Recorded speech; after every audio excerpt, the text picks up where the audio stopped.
आणि एक महत्त्वाची बातमी आहे, केंद्रीय मंत्रिमंडळाच्या विस्तारानंतर आता शिंदे गटात नाराजी पाहायला मिळते आहे। खासदार श्रीरंग बारणे यांच्याकडून खदखद व्यक्त करण्यात आली आहे। उदयनराजेंना मंत्रिपद द्यायला हवं होतं असं देखील आता श्रीरंग बारणे यांनी म्हटलं आहे। केंद्रीय मंत्रिमंडळाचा विस्तार होत असताना न्यायिक भूमिका ही अजितदादा पवार यांना मिळावी ही अपेक्षा खरं तर आहेच निश्चितपणे। परंतु या सगळ्या घडामोडीमध्ये परिवाराशी देखील एक वाईटपणा, रोष माननीय अजितदादांनी या सगळ्या घडामोडीमध्ये घेतलाय आणि आपण ते नाकारून चालणार नाही।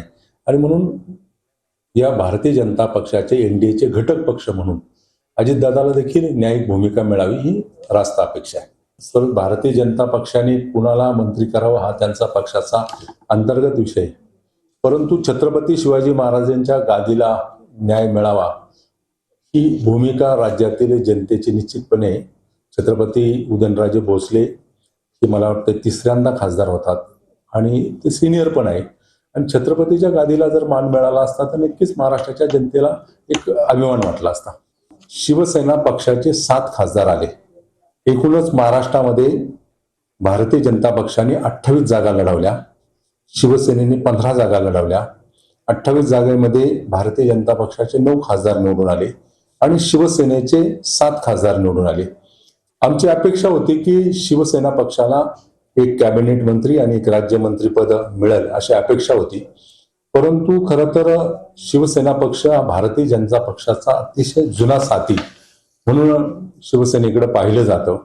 परंतु केंद्रामध्ये भारतीय जनता पक्षाने खरं तर कॅबिनेट मंत्रीपद द्यायला पाहिजे ही आमची अपेक्षा होती।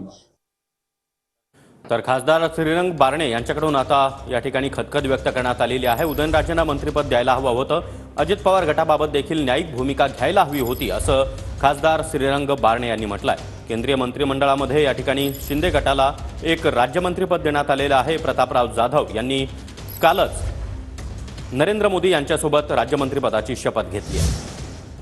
तर कॅबिनेट मंत्रिपद मिळेल अशी आमची अपेक्षा होती असं आता बारणे यांनी म्हटलेलं आहे।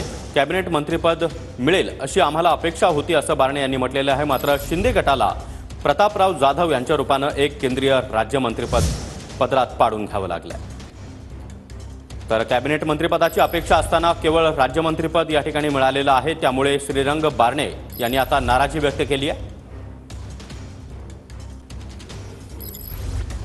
की शिवसेना पक्षाला एक कॅबिनेट मंत्री आणि एक राज्यमंत्रीपद मिळेल अशी अपेक्षा होती, परंतु खरं तर शिवसेना पक्ष हा भारतीय जनता पक्षाचा अतिशय जुना साथी म्हणून शिवसेनेकडे पाहिलं जातं।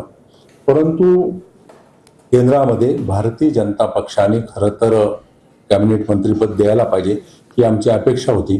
तिसरा पक्ष, सर्वाधिक मोठा पक्ष म्हणून शिवसेना पक्षाचे 7 खासदार आले।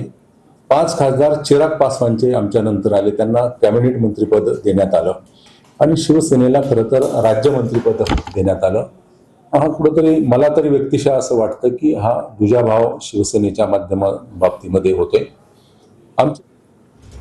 तर खासदार श्रीरंग बारणे यांच्याकडून आता उघडपणे नाराजी व्यक्त करण्यात आलेली आहे। मंत्रिमंडळाचा शपथविधी पार पडल्यानंतर शिवसेना शिंदे गटातून ही नाराजी आता समोर आलेली आहे। राज्यमंत्रीपद देऊन दुजाभाव केला असं मला वाटतंय असं देखील श्रीरंग बारणे यांनी म्हटलेलं आहे। इतकंच नाही तर अजित पवार गटाला देखील न्यायिक भूमिका मिळायला हवी, उदयनराजे यांना देखील मंत्रिपद मिळायला हवं असं देखील श्रीरंग बारणे यांनी म्हटलंय। तर केंद्रीय मंत्रिमंडळामध्ये शिंदे गटाचे प्रतापराव जाधव यांनी राज्यमंत्रीपदाची शपथ घेतलेली आहे आणि त्यानंतर आता श्रीरंग बारणे यांच्याकडून ही नाराजी व्यक्त करण्यात आली आहे। दरम्यान कालच्या शपथविधी सोहळ्याला मुख्यमंत्री एकनाथ शिंदे हे देखील उपस्थित होते। शिंदे गटाचे महाराष्ट्रामध्ये एकूण 7 खासदार विजयी झालेले आहेत, मात्र त्यांच्या वाट्याला केवळ एक राज्यमंत्रीपद आलं।